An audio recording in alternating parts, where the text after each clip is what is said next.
There are plenty of mediums when it comes to storytelling, and I think manga is just one form of telling stories. And these series that I want to recommend, some of these mangas that I want to recommend, uh, can be a testament to what manga has to offer. And I feel that every time I read some of these different series, they surprise me or they reaffirm and pretty much reassure me as I'm reading as to why I'm actually taking time out of my day to read manga, and it just reignites and stimulates my mind in a sense. So personally, I would like to recommend 10 um, manga series, kind of from beginner to intermediate to kind of a little bit more advanced. Originally, when I started reading manga, I kind of picked at random some different series, and now I'm realizing as I've read more and more that some of the series that I've read way back I probably didn't give because I didn't have the practice or the sight, or did not really work. I was not I was a novice in a sense, but that when I go back now as more of an experienced reader, I am a little bit, I appreciate the series more than back then, because probably I missed a few details, or I did not pick up on the cues and the techniques and the way paneling, or just this idea of reading from right to left also can be a little bit a hindrance when it comes to reading manga. So if you are a newcomer to the medium of manga, one of these first few volumes are kind of a gateways and easier on the eyes, and I think kind of can teach a person as to how manga is, it can be enjoyed and read. They're not that hard, but I think the more a person reads, these, like if you begin with these beginner and just transition into more harder series, I think you will appreciate those. That's kind of just me personally.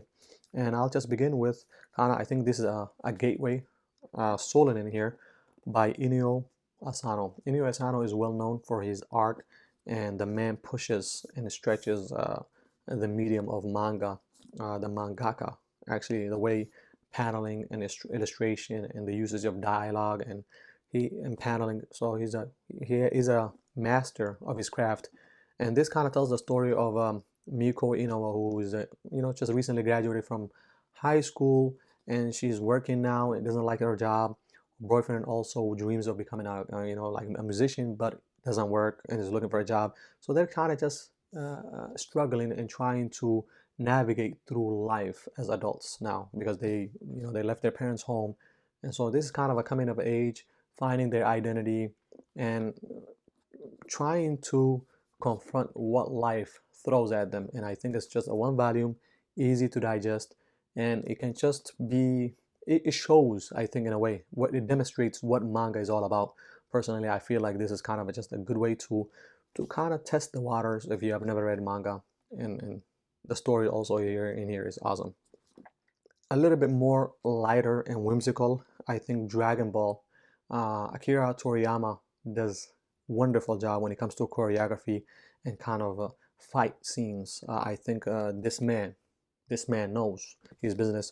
So Dragon Ball is just 16 volumes, tells the story of Goku, who lives by himself in the mountain, and then Bulma, who's from the city, drops in on him one day, and kind of their interaction, kind of like the fish out of water comedy, and Goku's brute strength combined with the city girl. So you got the ape from who's been isolated from society, now thrown into kind of like a metropolis of some sort, and he has to deal with. So it's kind of like that innocent interaction between Goku's innocence and Bulma's experience, and that dichotomy, and it's just marvelous. Their adventure. Now, this is a no-brainer. You don't really have to pay attention to a lot of detail, but this, in a sense, I think more so than Solanin, can be a teacher for anybody that wants to come into manga. I think this can teach as you read. You'll pick up on cues and stuff, and the choreography and the art, or the fight scenes, marvelous. So Dragon Ball by Akira Toriyama is my second recommendation. Third on the list is a light read and a palate cleanser. We have Yotsuba by Kyoku Azuma, and I think this one takes kind of some of the mundane experience we had when we were kids, and tells those stories in a refreshing, as Yotsuba kind of experiences these things for the first time, and it's just so refreshing. It's innocent and refreshing and funny, and I always laugh every time I read these. Yotsuba just came in, just moved in with her dad, and she's always going over to her neighbors, and just she's just so lovable, and yeah, it will melt your heart. And I think it doesn't have to be about action. It doesn't have to be about saving the world or none of that. It's just something simple, daily life of a kid, and just trying to have fun and enjoy, and wondering what is this. Everything is new to her, and it's just so refreshing. I think Yotsuba is a great starter into kind of getting into this medium of manga. Now, One Punch Man is a little bit more, I think, popular than these ones. I think is at the forefront, kind of because of its action and satire. And this one, I think it helps that if you read a lot of series like Dragon Ball, Bleach, or Naruto, or just some of the more shonen aspects, this kind of the satire is a little bit funnier, so it could be a little bit more intermediary. But I think it's also can just be enjoyed if you're familiar with the superhero genre. The comedy is still there because the guy makes fun of kind of power scaling, and so if you've seen a lot of action movies too, it doesn't really matter. But yeah, Saitama here, One Punch Man, as the title states, can defeat any monster with just one punch. So uh, this is also a commentary on just the general life and society. So I really am always gonna recommend this no matter what. So One Punch Man by One, and the art is drawn by Yusuke Murata, who does a fantastic job. Now I think it's a little more intermediary, and these ones are kind of somewhat uh, the topics range. They're out there. So I would say The Flowers of Evil. I'm kind of a little bit reluctant uh, to recommend, but I think the story and the subject matter, and also it relies more on kind of the art, the illustration, to provoke and invoke something, an emotional reaction from the reader. And I think this kind of demonstrate what manga can be, and just the depth and width. So The Flowers of Evil, yeah, is only short. It's 13 volumes. I think 13 or 11 volumes. These small are out of print, but the collected versions are in print still. So the omnibus, but a great story. Inio Asano, Shuji Oshimi always he's out there in his when it comes to the subject matter that he covers. But I think he's like Inio Asano in a sense. But yeah, definitely would recommend this. Uh, The Flowers of Evil. My sixth recommendation is Deadman Wonderland. This one too is complete, 13 volumes. It can be, in a sense, a fun read, a little bit thriller, mystery. Genta Igarashi is pretty much from the onset uh, accused of murdering all of his classmates and taken to a prison that's kind of like an amusement park called Deadman Wonderland. And there's experiments, and they're forced into participating into these kind of like gladiator fighting. And so it's just the emotional turmoil of Genta and his friend, and it's just, yeah, there's a roller coaster of emotions with this one. And another intermediary, but I think is enjoyable. 13 volumes complete, definitely would recommend. Now, kind of, which Hat Atelier is my seventh recommendation. This one, when I actually read it, it blew me away. It was refreshing. I think I was a little bit more stagnant in what I was choosing. So in my genre, or like the type of manga that I was going for, I was just always going for what was familiar. But after reading this one, uh, it helped me become more daring in trying out new series, because like I went out of my way to pick up this manga, and I just picked it up on a whim.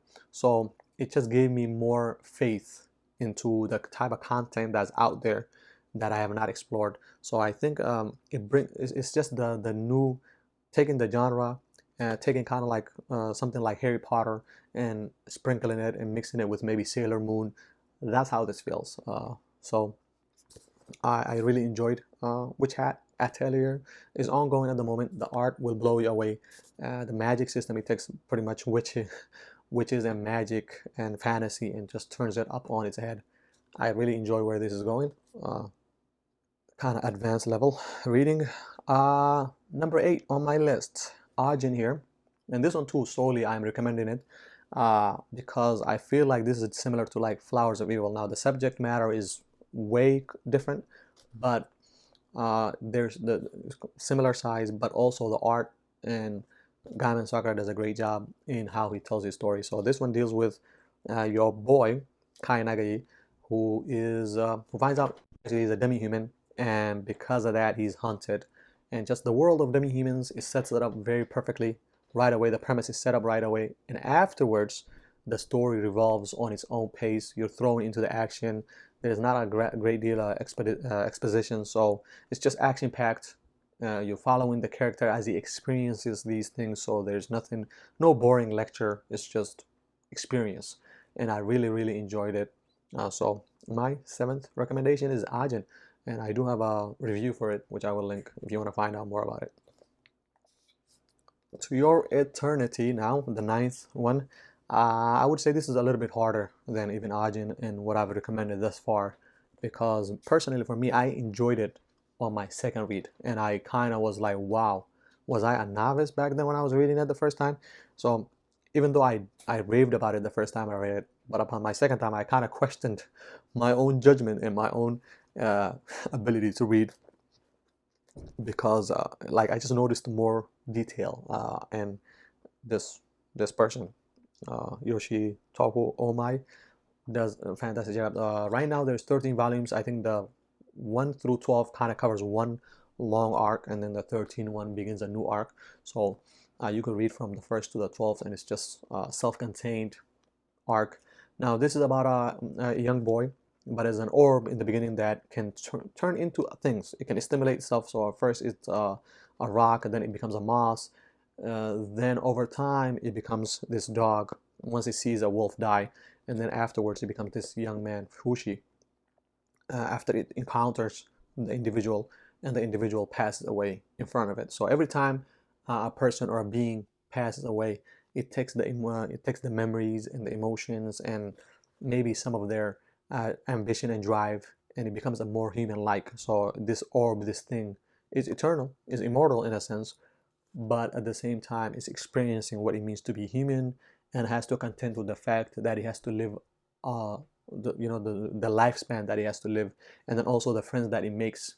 Well, what if those friends die? So then what happens to it, Fushi? But To Your Eternity, it blew me away, and I would definitely recommend this. Yeah, more of an attestament. It proves what manga is all about.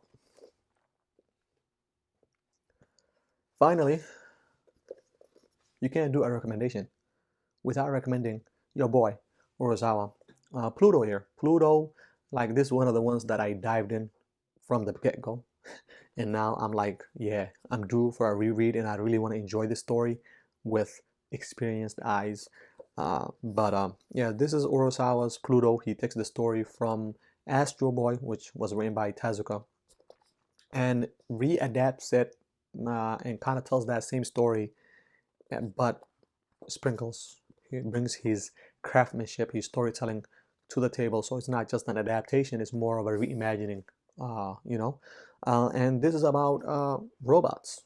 There are 8 robots, super robots with artificial intelligence, and there is somebody murdering them, and it's the mystery and the lives of these robots and how they interact with humans, and some of the regrets they have, and how like these robots are not distinguishable from humans because their intellect and their just the stages that they're in. These 8 robots, super robots, you could just consider them other human beings, but they're not. So it's just this dichotomy, this question of human and machine interface and interaction, and also kind of the mystery as to why these robots are being murdered.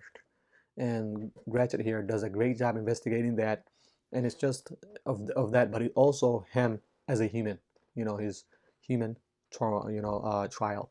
But yeah, this is a great recommendation. I would put it off for a while, but you could dive in. It's more challenging to get into this one, but 8 volumes, complete, uh, top-notch series. I would definitely recommend this one. Into Your Eternity and Arjun. If you have to pick 3 volumes out of what I just said, I would say Arjun, To Your Eternity, Pluto. I'll add Yotsuba. But that's what I have for recommendations. Leave a like if you like this content. Let me know what you would recommend, like for new readers, people who are new to the medium, and so that we can get them addicted and buy all this manga. What are your recommendations? Usually people will say read Naruto, Bleach, or even One Piece, and the reasons why I kind of stayed away from them is they're just super long, so I kind of went for shorter, something more impactful, just straight to the gut. But that's what I got. Thanks for watching, and peace.